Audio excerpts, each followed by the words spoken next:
ça me semble être une opportunité et une initiative d'ailleurs assez innovante qui va permettre aux agents comme moi du service public et syndicalistes par ailleurs de rencontrer les usagers et de faire tomber toutes les idées reçues et qu'on puisse enfin échanger. Parce que bon, moi je suis convaincue depuis longtemps que les aspirations des usagers et celles des postiers sont totalement complémentaires et ça va être une occasion justement pour échanger là-dessus. Bon, je me félicite de l'existence de ce forum. À mon avis, il doit perdurer.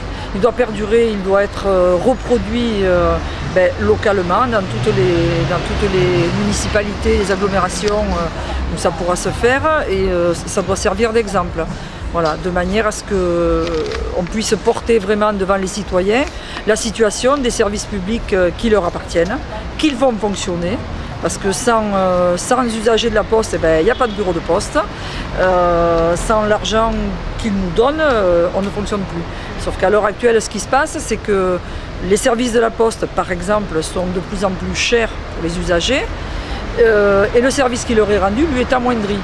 Donc le but de préserver un service public, c'est avant tout que l'argent circule, que l'argent que les usagers nous attribuent au travers de l'achat d'un timbre, au travers de toutes les prestations, leur reviennent au travers d'une qualité de service et non pas, comme c'est le cas à Aubagne, des services de plus en plus chers et des services médiocres, il faut l'avouer. C'est ce qui fait un petit peu mal aux postiers aussi, c'est qu'on sait le service qu'on peut rendre aux gens si on nous en donne les moyens et on le voit très bien au jour le jour. Et depuis l'enclenchement de la privatisation de la Poste, on voit très bien que les moyens qui nous sont donnés sont restreints. Les jeunes qui nous rejoignent dans notre profession n'ont plus de formation, n'ont aucune connaissance du terrain. Les facteurs, quand les tournées sont assurées, ne sont pas forcément des facteurs titulaires qui ne connaissent plus les gens avec lesquels donc, ils ne peuvent plus créer un lien social. Et puis voilà, un exemple, le bureau de Central Park qui est derrière nous. C'est un bureau qui est fermé quasiment 2 semaines par mois. Alors ce qui se passe, c'est que les agents, l'effectif a été dans un premier temps restreint. Au lieu d'avoir 3 bureaux indépendants, on n'a plus qu'un seul bureau. Enfin, une seule entité avec 3 bureaux. Et donc on comprend très bien qu'à chaque fois qu'il y a un problème d'effectif, on fait glisser les effectifs sur le bureau centre.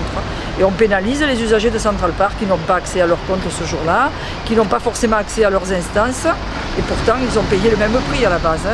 Dans la même logique, ce bureau est fermé tous les mercredis, puisque pour qu'il soit ouvert tous les jours, il faudrait qu'il y ait des effectifs en nombre suffisant. Pour la Poste, c'est moins 15 580 emplois à quelques dizaines près. Et par contre, c'est un chiffre d'affaires qui, malgré la crise, se maintient toujours au plus haut niveau. Les services publics dans 20 ans, j'ose imaginer pour les jeunes qui vont arriver, nous sommes tous des parents, donc je suppose qu'au travers des services publics, c'est l'intérêt des générations futures qui nous interpelle. Un service public, c'est un service qui est ouvert à la population, qui est ouvert pour la Poste, bien sûr, pas 24 heures sur 24, mais qui est ouvert tôt le matin. Une ville comme Aubagne, c'est impensable, c'est inacceptable qu'il y ait une coupure entre midi et 2. Que le bureau soit fermé le mercredi, le jour où les mamans peuvent se déplacer. Entre midi et 2, quand les gens qui travaillent sur la zone industrielle des Palus, par exemple, ont besoin, ne peuvent se rendre au bureau de poste qu'à cet horaire-là. Et puis surtout, des tarifs qui soient pas des tarifs d'une entreprise qui veut dégager du bénéfice, mais des tarifs qui soient adaptés à l'ensemble de la population. Et des services adaptés à l'ensemble de la population. Être capable de répondre aux besoins des gens là où ils sont, et pas seulement là où on pense qu'ils vont nous rapporter quelque chose.